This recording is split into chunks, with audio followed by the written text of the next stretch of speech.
सही टाइम पे कॉल की तुमने बॉस। तुम्हें पता है आज क्या हुआ? मैं तुम्हें बताती हूँ। मामी के एक्सप्रेशंस देखने वाले थे।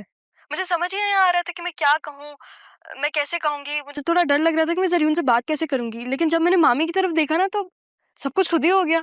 मैं खुद ही बोलने लगी और फिर तुम्हें पता है मैंने उसका हाथ पकड़ा और मैंने कहा कि अब मैं नाना जान की आखिरी ख्वाहिश पूरी करने जा रही हूँ। उन दोनों के एक्सप्रेशंस देखने वाले थे शाहजैन। मैं ओके काम डाउन। लेकिन ये याद रखना कि तुमने उन्हें शॉक दिया तो अब आफ्टर शॉक तो आएगा। You have to be careful now. तुम्हें अपने दुश्मनों से एक कदम आगे रहना पड़ेगा।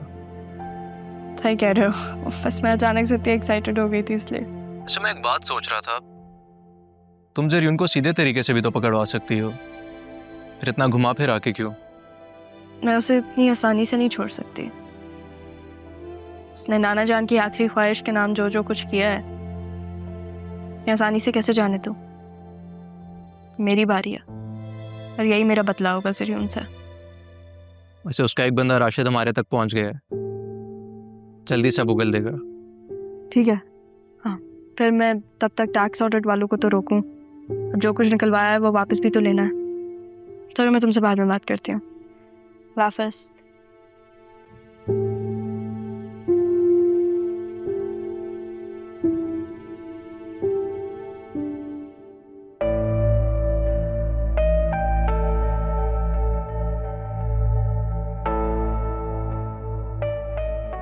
तुम्हें पता है क्या हुआ? वो राहा ना जरियून से शादी करने लगी है। क्या? तुम तो खाला की तरफ गई थी, तुम्हें कैसे पता? हाँ, खाला की तरफ ही गई थी। वापसी पे मैंने जरियून को देखा तो सोचा जाके उससे पूछूं उससे कि उसने जो कुछ भी हमारे साथ किया है उसके पीछे वजह क्या थी। और साथ ही देखा ये राहा उसके साथ थी।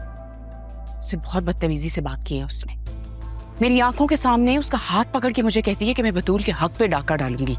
तुम्हारी बातों में आके मैंने अपनी बेटी का नुकसान तो कर दिया था आसिया, लेकिन मैं राहा के साथ ऐसा नहीं होने दूंगा, ये याद रखना। डाका? कैसा डाका? डाका तो मैंने डाला है। दादा जान ने जरियून के लिए राहा को पसंद किया था, मुझे नहीं।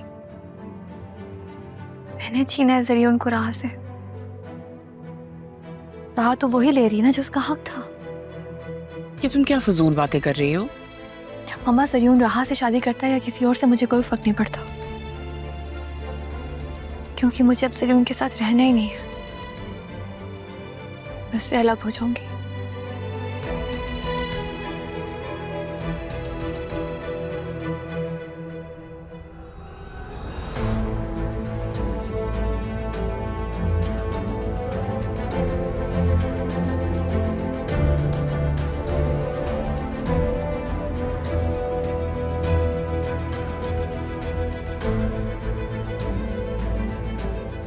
हेलो अरमान।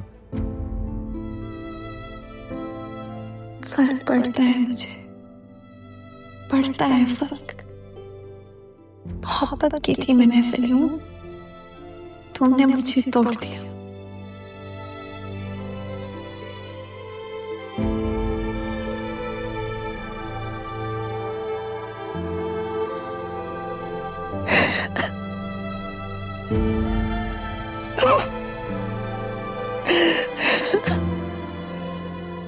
माजी को याद करके रो रही हूँ।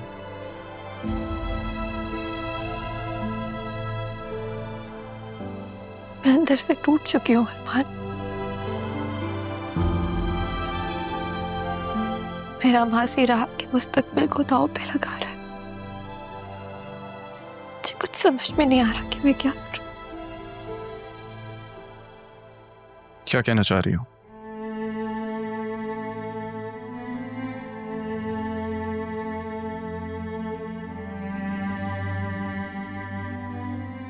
आप तो राह के सबसे ज्यादा करीब थे ना। आप उसे समझाएं, वो अपने साथ गलत कर रही है। आप वो जरूर से शादी करने जा रही है अरमान। तुम उस दिन की राह की गई बातों को बहुत सीरियस ले रही हो। मामा मिली थी उस दिन राह से और जरियून से।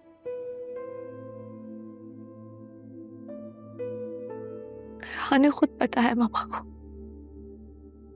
और आप जानते हैं जब राह मामा से कुछ कहती है तो वो करके दिखाती है। मामा और राह की नस्ल तो आप अच्छे से जानते हैं।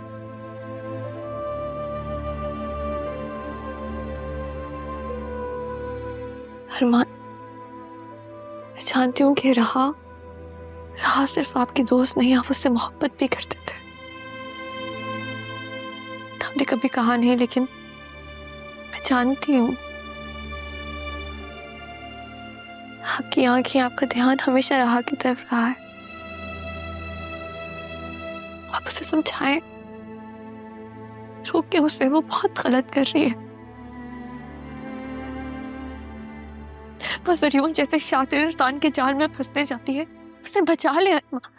बचा लूंगा। मेरी खताएं क्या, तुम परेशान मत हो, मैं सब देख लूंगा। हो के रूबरू बेबसी है क्यों, बेरुखी है क्यों, दुख ही जो देने।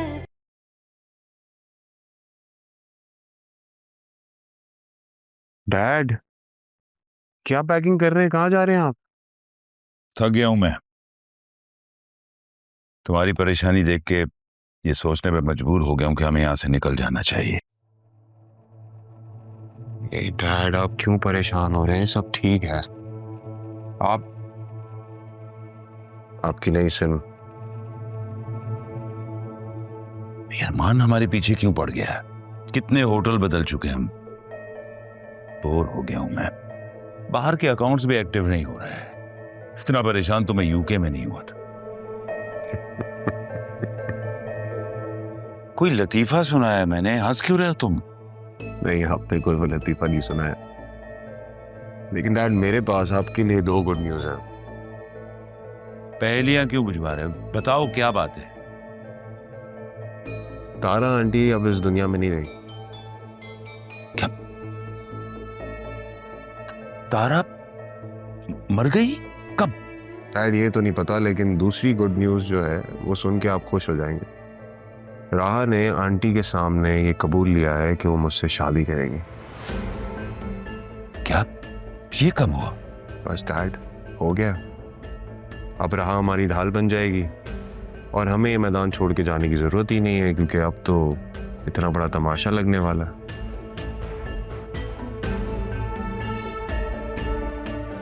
दो हाथियों की लड़ाई होगी और हमारा फायदा होगा। अब क्या फायदा? तारा तो मर गई। अरे डैड, तारा आंटी नहीं रही तो क्या हो गया? राह तो है ना, वो बनेगी हमारी ढाल। और वैसे भी हमने अब तक पकड़े जाना होता तो फंस चुके नहीं होते। ज़रियून, देख लो इस दफा वाकई ना फंस जाए। राह है सामने। कुछ नहीं होगा डैड। राह मेरी ढाल बनेगी, आपकी ढाल बनेगी, वो हमारी साइड पे। और वैसे भी अब राह का है कौन? अकेली तो है वो। ना अरमान उसके साथ है और ना ही कोई और। आप फिक्र ना करें। और वैसे भी आपका असल बदला तो कबीर अंकल से है ना, जिनकी वजह से तारा आंटी ने आपको टुकराया था। कभी सोचा आपने? ये बात मेरे जहन में पहले क्यों नहीं आई? इसीलिए आपको बताई डैड। अब आप परेशान ना हो, सब ठीक हो जाएगा। खुद भी टेंशन ना लें और मुझे भी टेंशन ना लें। राह हमारी साइड पे।